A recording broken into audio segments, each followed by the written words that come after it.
The Trump show is coming to a sad conclusion tomorrow. And like most things Trump, from The Apprentice to Trump University, it's going out with a whimper and not a bang. Today, he released a nearly 20-minute farewell address, making the hilariously ironic claim that he did what he came here to do and so much more. Good to know. In the next few hours, Trump is expected to issue more than 100 commutations or pardons. He's also reportedly stewing, not about the 400,000 dead on his watch, but rather about the fact that President-elect Joe Biden got cooler and more famous people to perform at his inauguration. According to the Washington Post, he's particularly upset that Lady Gaga, Jennifer Lopez, Tom Hanks, and other stars agreed to perform. But the stench from his administration is so foul that some folks won't even bother showing up for his departure ceremony tomorrow morning. Vice President Mike Pence, soon-to-be Senate Minority Leader Mitch McConnell, and House Minority Leader Kevin McCarthy are all skipping the ceremony.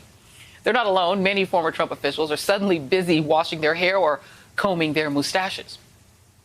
And if the private rebuke wasn't a big enough snub, Moscow Mitch McConnell himself today publicly accused his right up until the judges got confirmed ally, Donald Trump, and other powerful people, pro tip, that's you, Senators Hawley and Cruz, of feeding people lies.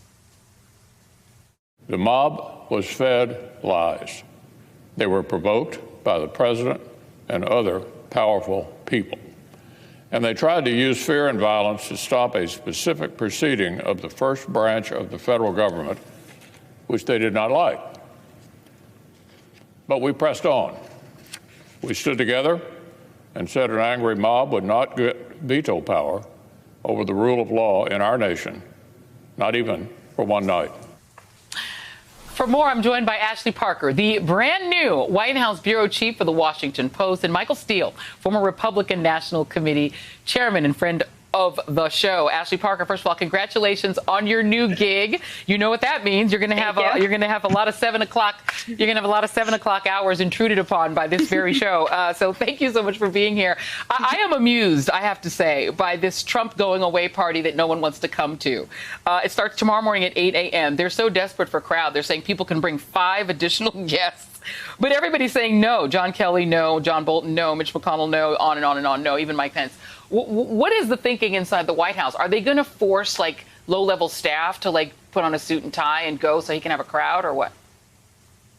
Well, it's not just that people say no. Look at the people who the invitations are being sent to, just underscores the state of things, right? You have Anthony Scaramucci, who has disavowed the president. You have John Kelly, a former chief of staff, who has said that if he was still in the cabinet, he would invoke the 25th Amendment. You have Mitch McConnell, who has said he is open to the impeachment of Donald Trump. These are sort of not your top-notch party guests for traditional festivities.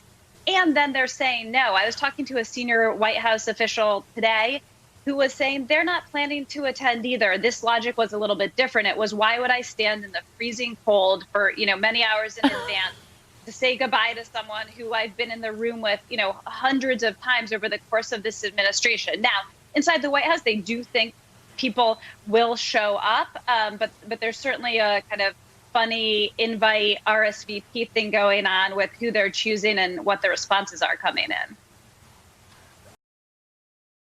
Hey, thanks for watching our YouTube channel. You should know that you can follow today's top stories and breaking news and catch up on your favorite MSNBC shows all in one place.